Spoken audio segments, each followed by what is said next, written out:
السلام علیکم ورحمۃ اللہ وبرکاتہ۔ الحمد للہ نحمده ونستعینه ونستغفره ونعوذ باللہ السمیع العلیم من الشیطان الرجیم، اما بعد۔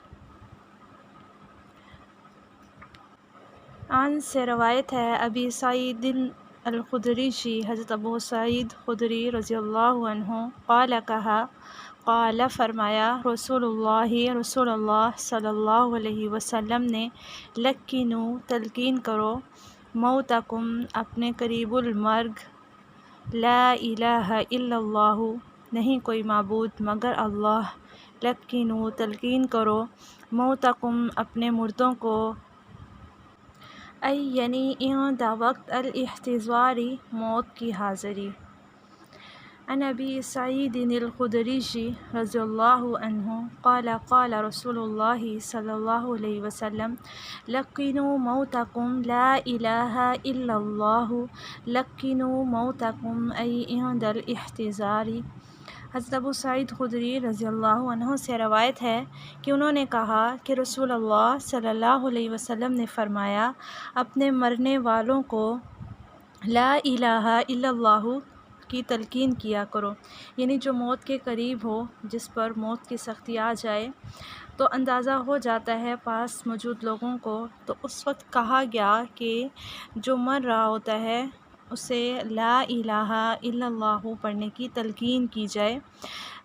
اسے پڑھنے کا کہا بھی جائے، اگر ایسی حالت نہیں ہے تو خود پاس میں تھوڑا سا بلند آواز سے پڑھا جائے، تاکہ جو مر رہا ہے، جس کے پاس موت آ چکی ہے، اس کے لیے وہ الفاظ ادا کرنے جو ہے وہ آسان ہو جائیں۔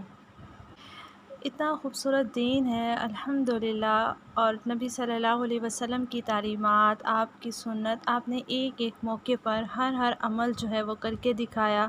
اور سکھلا کر کے کہ اپنی خوشیوں کو کیسے منانا ہے، اپنے غم کو کیسے منانا ہے، مشکلات میں کیا ہمارا رد عمل ہونا چاہیے، اور ایون یہ کہ مطلب اگر وفات ہو رہی ہے، کوئی دنیا سے جا رہا ہے تو وہ کس طرح سے جائے۔ تو یہ بہت اہم چیز ہے جو ہمیں سمجھنے کی ضرورت ہے، اور خصوصاً اپنے ارد گرد والوں کو، اپنی سوسائٹی میں اس چیز کو رواج دینے کی ضرورت ہے۔ ہمارے ہاں کیا ہوتا ہے کہ جب کوئی مشکل میں ہوتا ہے تو اسے مزید جو ہے وہ پریشان کیا جاتا ہے، ایسے واقعات سنائے جاتے ہیں یا ایسی باتیں بنا دی جاتی ہیں، یا پھر جو مشکلات میں ہیں ان کی کسی بات کو پکڑ کر انہیں بدنام کرنے کی کوشش کی جا رہی ہوتی ہے۔ یعنی کہ ہم دوسروں کے لیے آسانیاں پیدا کرنے کی بجائے آج دوسروں کو جو ہے مشکلات میں ڈالنے کے لیے زیادہ کوشاں ہیں۔ اس چیز پہ ضرور ہمیں جو ہے وہ نظر ڈالنی چاہیے کہ ہمارا عمل کیا ہے، ہم کس موقع پر کیسا لوگوں کے لیے جو وہ سہولت میسر کر رہے ہیں، یا پھر ہم مشکلات کا باعث بن رہے ہیں۔ اور یہ ایسا موقع ہوتا ہے جس میں کسی کا پیارا جو ہے وہ جا رہا ہوتا ہے، اس ٹائم پہ ہمیں ضرورت ہوتی ہے کہ ہم صبر سے خود بھی کام لیں اور دوسروں کو صبر کی تلقین بھی کریں، کیونکہ جس نے جانا ہے وہ اب جا چکا، ٹھیک ہے۔ اس کے بعد کیا ہے، یہ وہ موقع ہے جہاں پر ہمیں اللہ کو یاد کرنے کی ضرورت ہے۔ جو چلا گیا اس کو بھی اللہ کی یاد دلائی گئی، اور پھر جو اس کے قریبی ہیں ان کو بھی اللہ تعالیٰ کی یاد دلائی جائے، اور ان کو اللہ تعالیٰ کے ساتھ اس ٹائم پہ جوڑا جائے، کیونکہ جب کوئی قریبی فوت ہوتا ہے نا تو انسان بہت زیادہ نازک حالت میں آ جاتا ہے، اور اسے ارد گرد والے جو بھی کہتے ہیں وہ ویسا کرنے کو تیار ہوتا ہے۔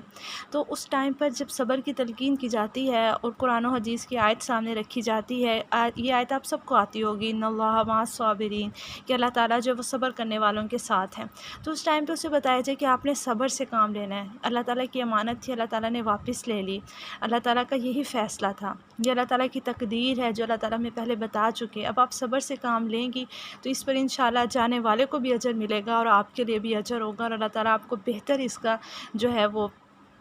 اس کا متبادل بھی دیں گے، اور اس صبر کی بنا پر جنت بھی دیں گے، کیونکہ حدیث میں آتا ہے کہ قیامت والے دن ایک گروہ ایسا ہوگا جنہیں بغیر حساب کتاب کے جنت کی طرف چلا دیا جائے گا، تو جنت کے دروگے پوچھیں گے آپ لوگ کون ہیں کہ ابھی تو حساب کتاب بھی شروع نہیں ہوا اور آپ لوگ جنت کی طرف آ گئے، تو وہ کہیں گے کہ ہم صبر کرنے والے تھے۔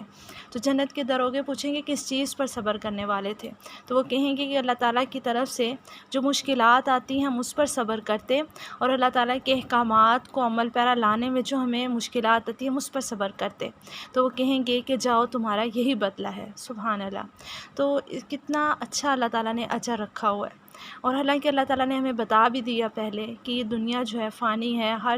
کسی نے یہاں سے جانا ہے، تو اس ٹائم پہ ہمیں یہ ضرور، آپ سب ضرور پلان کریں کہ اس موقع پر ہم نے ضرور اپنا رول پلے کرنا ہے۔ دور بیٹھ کے ہم نے صرف یہ نہیں دیکھنا کہ اچھا فلاں گھر والے کیا کر رہے ہیں، یا وہ کیسے رو رہے ہیں، یا ان کے کون سے رواج ہیں۔ ان چیزوں کو ایک سائڈ پہ رکھ کے اپنا رول پلے کریں۔ آپ جتنا کام کر سکتی ہیں اللہ کے دین کو پھیلانے میں اتنا کریں، بے شک آپ کا اتنا ہی رول ہو جتنا چڑیا کا جو ہے وہ آگ بجھانے میں تھا۔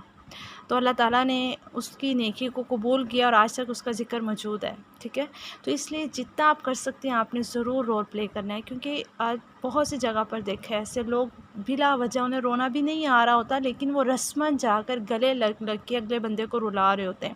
دوسرے کا تو گیا ہے وہ تو روئے گا، لیکن دوسرے صرف شو کرنے کے لیے منافقت دکھاتے ہیں اور رو رو کے آوازیں نکال کے جو وہ بیان کرتے ہیں، جبکہ تو اسلام اس چیز کی اجازت ہی نہیں دیتا۔ تو اس لحاظ سے ضرور جو ہے اپنا رول پلے کریں انشاءاللہ۔ السلام علیکم ورحمۃ اللہ وبرکاتہ۔